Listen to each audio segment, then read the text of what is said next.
بستر پر پیشاب کی بہت ہی زبردست دوا بتا رہی ہوں۔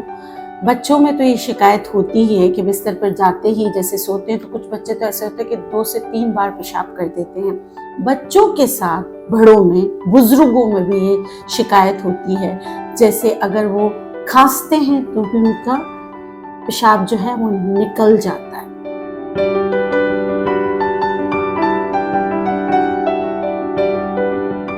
السلام علیکم، میں ہوں نیچروپیتھ اینڈ ہومیوپیتھ ڈاکٹر بلقیس۔ آج میں آپ کو لرننگ لیبارٹریز کی L7 بول بستری بستر پر پیشاب کی بہت ہی زبردست دوا بتا رہی ہوں۔ بچوں میں تو یہ شکایت ہوتی ہی ہے کہ بستر پر جاتے ہی جیسے سوتے ہیں تو کچھ بچے تو ایسے ہوتے ہیں کہ 2 سے 3 بار پیشاب کر دیتے ہیں۔ وجہ بہت ساری ہوتی ہے، مثانے کی کمزوری بھی ہو سکتی ہے، ڈر خوف بھی ہو سکتا ہے، دانتوں کے مسائل بھی ہو سکتے ہیں، اس کے علاوہ بد ہضمی ہو سکتی ہے، پیٹ میں کیڑے ہو سکتے ہیں۔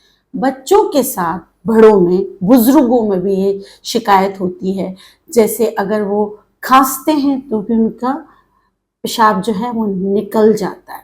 مثانے کی کمزوری بھی ہو سکتی ہے، بہت سارے ادویات کا استعمال ہو سکتا ہے، کڈنی کا صحیح فنکشن نہیں کرنا ہو سکتا ہے، اور جو ہے نا بلیڈر جو ہے نا وہ ویک ہو جاتا ہے۔ ان سب کے لیے لرننگ لیبارٹریز کی بہت زیادہ آزمائی ہوئی دوا ہے۔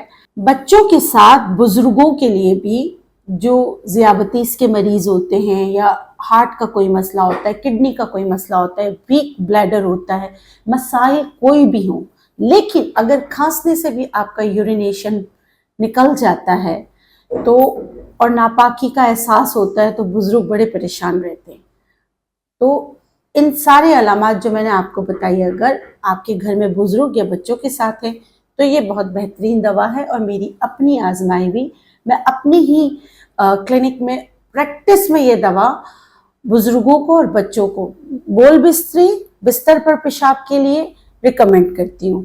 تو آپ اس کا استعمال کر کے فیڈ بیک ضرور دیجئے۔ آپ ہمارے فیس بک پر، ہمارے ویب سائٹ پر، نیچرلائز کے انسٹاگرام پہ، اس کے علاوہ آپ جو ہے لرننگ لیبارٹریز کے فیس بک، انسٹاگرام اور ان کے ویب سائٹ پر بھی اپنا فیڈ بیک دے بھی سکتے ہیں، اور یہ دوا منگوا بھی سکتے ہیں۔